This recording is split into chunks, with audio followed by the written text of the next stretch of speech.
The attic smelled of dust and forgotten summers. When Anna pulled the string on the single bulb, the light shook a little, making the shadows tremble across trunks, hatboxes, and a row of canning jars that had not held peaches in years. Outside, rain tapped the roof in a steady rhythm, like a clock that had finally remembered to keep time. She'd come up to look for a quilt for the guest room, nothing more, but her eye stopped on a small cardboard box she didn't recognize, brown, taped carefully, her name written in neat black letters that weren't hers. Mrs. Anna Reed, the label said. The return address was a post office in a town she hadn't visited since she was 21. She frowned, ran her finger over the ink. The tape tugged at old paper with a tired sigh.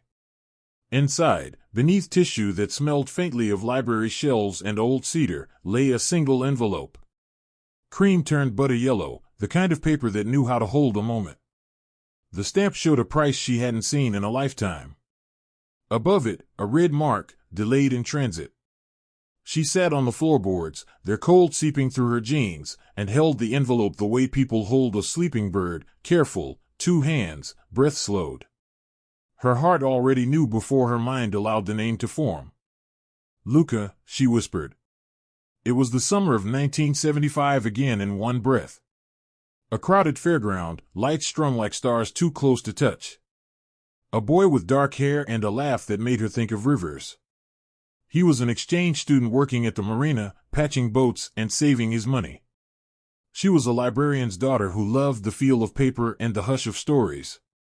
They walked the boardwalk at night eating paper cones of fries, and he told her in careful English that the sea always sounded different in the mornings in his town.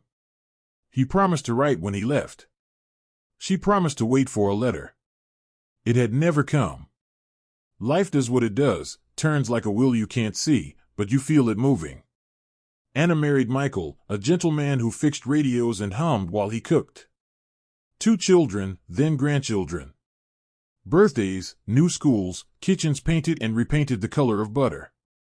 Grief came 3 winters ago when Michael's warm hand rested in hers one last time, and sorrow settled like a soft coat she learned to wear. Now, in her attic, the coat slipped from her shoulders. She turned the envelope over. Across the back flap, a line of handwriting in blue ink, tilted, earnest, familiar as the shape of her own name. For you, Anna. For the day this finds you. Her throat tightened. She listened to the rain. To the house. To that quiet inside her that had held on to certain songs. With hands that shook a little, she slid a letter opener under the brittle paper and lifted gently along the seam. The flap opened with a sound like a breath taken after a long swim. She didn't open it right away. Instead, she placed it in her lap and let memory walk its slow path. The fairground lights.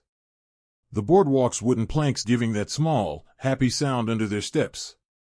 Luca trying out long English words like lighthouse and keeper and smiling when she told him that keepers had a special way of waiting.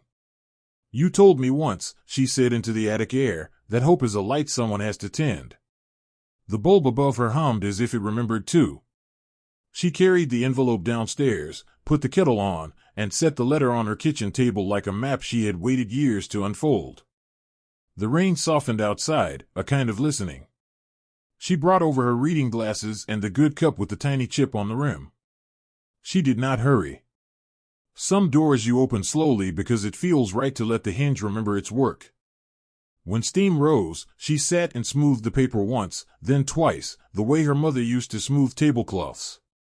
She slid a finger under the flap and drew out the thin, soft page, careful as a nurse lifting a bandage. The handwriting leaned forward as if each word wanted to reach her. She looked up once more at the window. A bus hissed and moved on. Somewhere a neighbor's dog barked, then settled. Her house had known every season of her adult life, now it would know this, too. What waited inside could be nothing at all, she told herself. Or it could be a tiny hinge on which a whole room of the heart turns open again. She lifted the letter. She didn't know that inside that envelope, a lifetime of love waited to be discovered. The paper rustled like leaves in late summer. Luca's first line landed in her chest before it reached her eyes. Anna. I hope you remember the gulls at the marina, how bold they were. I hope you remember the boardwalk lights and your laugh when the bulb flickered and then decided to try again. I remember everything. I remember your hands holding the book about lighthouses, and your voice when you read me the part about the keeper who stayed because someone had to keep the flame for lost ships. You told me hope is like that. You keep it even when you are tired, because someone far away might be looking for it. She could hear him in the rhythm of the lines, simple, steady, no polish needed. He wrote about leaving that August. About the train window that made the world slide by in 100 small movies. About how the sea in his town really did sound different in the mornings, lower, like a song sung under the breath. He wrote about work in his mother's garden, how his father watered the basil at noon because the leaves listened then. I wanted to write sooner, but I was foolish. I saved to send with the letter something to help you come, and the extra days became weeks, and I argued with myself as if I were two people, one who knew love should not wait on money, and one who wanted to make our beginning easier. I told my mother about you. I told her you read ships like they were people and you taught me that silence can be full. She said, if you love her, right now. He tried to explain the time between them with an image that made her smile through tears. If time is a road, sometimes it turns because of hills, not because we chose to turn. But if you keep going, the road comes back around. I think hope is like that. It keeps walking. He wrote the exact date 2 months ahead of the postmark. He wrote that if she could come, he would be at his town's small station waiting at 4 in the afternoon, sitting on a blue bench under an old poster. He wrote he would wear a red scarf even if it was too warm, so she would see him. The ink faded briefly on a few words as if he had written them near a window where sunlight pooled. She pictured his careful hand, the bend of his head, the way he used to pause before long words. She followed the trails of the letter with her finger, names of streets, a tiny drawing of the station, a hopeful smile hidden in every line. At the bottom, the script changed pressure and leaned a little harder, the way you write when your hand is called for some small task and you mean to finish later. A final sentence began and then stopped. I will wait. The dash lay there like a bridge that started over a river and ended in air. Anna touched it lightly. She could hear young Luca's breath in that tiny pause and the life that must have rushed in, someone at the door, a boss calling from the yard, the pen slipping and rolling. She read the letter again. Slower this time. She noted the postmark, the old stamp, the rerouting marks, forwarded, missent, returned, delayed, delayed again. Somewhere, some hand had packed this slip of hope into a bin, then a box, then a trunk. Somewhere, time had overlooked it until time remembered. Her tea cooled. She did not notice. She was 21 for a minute, then 32, then 50. She felt the way a shore must feel when the tide returns after a long, low day. Not a flood. Just the steady lace of water saying, I never forgot. Later that afternoon, she called the number on the label that sent the box. The woman at the post office had a kind voice.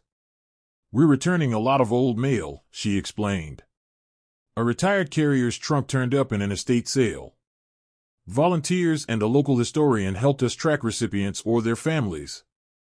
Some letters wanted to come home, I guess. Some letters, Anna said softly, are stubborn. The woman laughed gently. Would you like the research notes? She emailed scans, a logbook entry where the letter had been recorded as undeliverable, wrong apartment number after a building was sold, then warehoused, misshelved, then finally forgotten. A note about the sender's town and an old address for a family name that matched the envelope. The name matched what Anna's heart already knew, Bianchi. She said it aloud in her kitchen. It tasted like summer on her tongue. That evening, she wrote a simple, careful note, handwritten, because some words need the drag of ink. She addressed it to the last known Bianchi address from the notes. She thanked them for a letter that had finally arrived. She asked if they knew a Luca who would now be in his 70s. She tucked in a small card with her phone number, like leaving a door slightly open at night. A week had the nerve to pass. She kept moving through her days, watering the geraniums, returning library books, talking to her granddaughter about a school play, while the letter lay on the table, the way sunlight lies on a floor. Then the phone rang. Mrs. Reed? The voice was bright, with music in it. "This is Sophia. You don't know me. I am Luca's niece." Anna sat on the hallway bench. The light from the window laid itself gently over her hands. All the versions of herself lined up behind her, listening. "Is he?" she began, and realized she had been waiting for this question since the day she opened the envelope. "He is here," Sophia said, smiling through the line. "He is well. He cannot believe your letter is real. He keeps touching it and saying, 'The road came back, Sophia.' He worries it might be a kind of dream that old men have." Anna closed her eyes and brought the receiver closer. "Tell him it isn't." At the bottom of his letter, Anna added, the last sentence stopped with a dash. "I know," Sophia said softly. "He remembers the pen rolling. He says perhaps he has been finishing that sentence with his life." At the bottom of the page, one sentence had been left unfinished. Now, perhaps, its meaning had begun to arrive. Travel took 2 planes and a small train that slipped through hills folded like green quilts. On the last afternoon, Anna stepped onto a platform washed in patient light. The old poster on the wall had faded to gentle colors, the kind memory keeps. The bench had been blue once, now it was the color of sky after rain. He stood beside it. The scarf around his neck was red, too bright by a shade, and that made her smile. His hair was white at the edges, his face held lines the way tree rings hold stories of droughts and floods. His eyes were the same. "Some parts of us do not change, no matter how many winters we learn." "Anna," he said, as if he were finishing a sentence he had started long ago. She walked the last few steps. They stood very close, and time, just for a moment, leaned its ear toward them. They did not fill the space with many words. He touched the envelope she had brought, as carefully as she had in her attic. She showed him the blue dash on the last line. He laughed softly. "I was called to carry a box." The pen rolled. "I thought I would finish later. I thought later would always wait." "What was the word?" she asked. He looked at her and then at the station clock that had probably been wrong for years. His eyes softened. "It was always, of course." He paused. "But maybe the dash taught me patience." They sat on the bench where his younger self had planned to wait at 4 on a warm afternoon, red scarf and all. They spoke as people do when they have learned that a good life can hold more than one true love. She told him about Michael, about humming in the kitchen and radios that behaved for him and no one else. Luca pressed his palm to his chest and said, "He sounds like a man who knew how to hold the world." He told her about a wife he had loved, who had passed some years before, and the olive grove he tended, and neighbors who kept a spare seat at their table because they liked how he told stories. Trains came and went. People lifted bags, said quick goodbyes, hurried toward dinners and rooms and the next day's duties. Anna and Luca folded the letter and unfolded it again as if to keep its paper heart beating. They did not ask why it had taken 50 years. The question stood nearby like a tall person you learn to live around. They were simply grateful it had chosen now. By evening, long gold lay across the platform. A boy on a bicycle whistled a tune that might have been from an old film. A grandmother scolded a child gently and then kissed his hair. The world kept moving in its ordinary rhythm while something quiet and important happened. Before she walked to her room, he led her along the lane to see the grove. The olive leaves made a small hush in the breeze, like rain deciding whether to fall. He touched the trunk with the easy care of someone who has been faithful in small things. "I named it Speranza," he said. "Hope. Not for waiting only, but for the daily work of keeping something alive." At the gate, he pressed a small folded page into her palm. "I wrote this the day Sophia read me your letter. I thought, maybe I should try to finish the sentence I began long ago." She unfolded the page under a street lamp. His handwriting leaned, steady. "I will wait as long as the road wants, because hope does not mind the hills." The words found a room in her chest that had been closed but not locked. She stood there quietly, the lamp widening a soft circle around them. In the morning, church bells counted 9 and the air tasted of sun-warmed stone. Luca brewed coffee in a small pot and tapped it twice with a spoon before pouring. "For luck," he said, smiling at the old habit. They walked beneath the trees. He told her about weather and harvests, about letting the leaves tell you how much water they want, about how patience is a tool you learn to hold without noticing. "What do we do now?" he asked, careful. "I think," she said, "we let this be what it is, a letter that arrived right on time, even if the time surprised us." They decided to write. Not every day. Not with pressure. A rhythm that felt like real life, recipes on the backs of seed packets, tiny poems tucked into postcards of lighthouses, small stories that hold larger ones. "Maybe you will come in the spring," he said, "when the trees look like they are telling each other jokes." She laughed. "Maybe you will come in autumn, when my maples look like they're celebrating something only they understand." They walked back slowly. On the platform, when the train slid in and the doors sighed open, they held hands a quiet moment longer than strangers do. She folded the letter back, her heart full of peace she hadn't felt in years. Back home, wing lights flickered across clouds, and once again she felt that small shake, like the attic bulb, like a heart that has remembered its rhythm. She set the old letter and the new one side by side on the kitchen table and listened to their paper voices. She found a simple frame and placed the envelope where morning light could find it. When her granddaughter came by and asked about the little picture near the kettle, Anna poured cocoa and told the child the short version first, the one about a letter that took 50 years to arrive and was still right on time. That night, when the house rested and the mental clock ticked like soft footsteps, she opened her notebook and wrote the version that could not be shortened. Some love stories do not end. They live quietly inside us, turning their lantern on now and then so we can find our way. Not all of them lead back to a front door. Some lead to a bench, a grove, a friendship, a way of being gentle with the world. Hope is not a trick of light. It is a keeper at the window, a hand on the railing, a seat saved.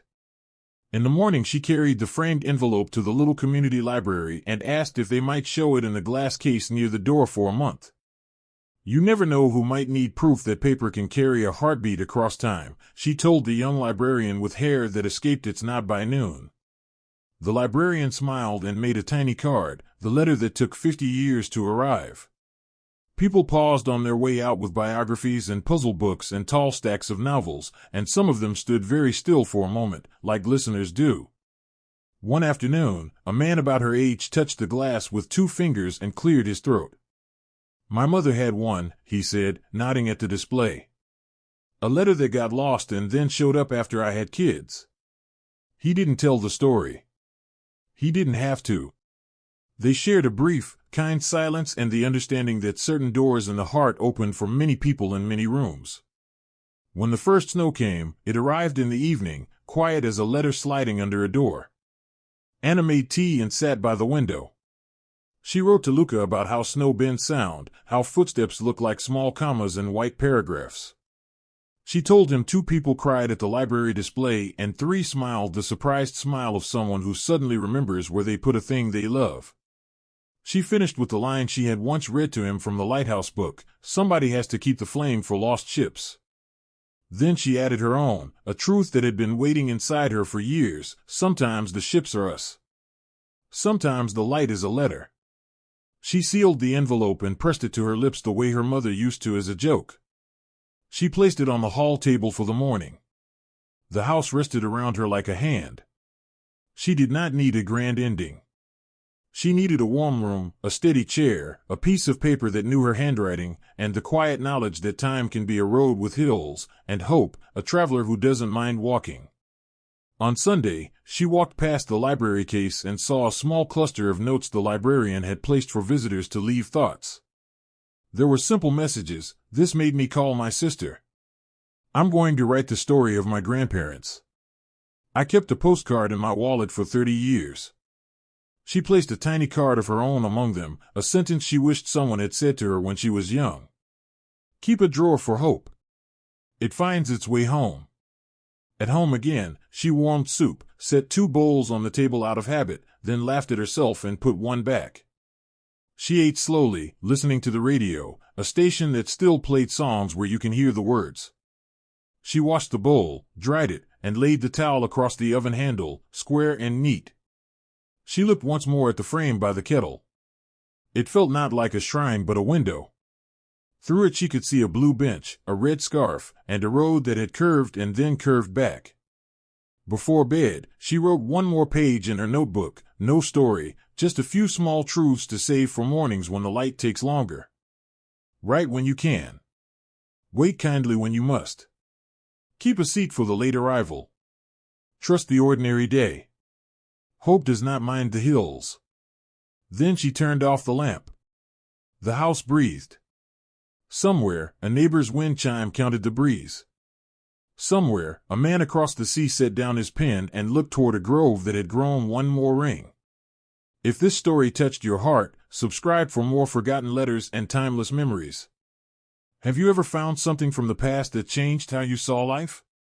Share your story in the comments. Your words might comfort someone else. Thank you for listening with such a kind heart. Please like the video, subscribe, and until we meet again.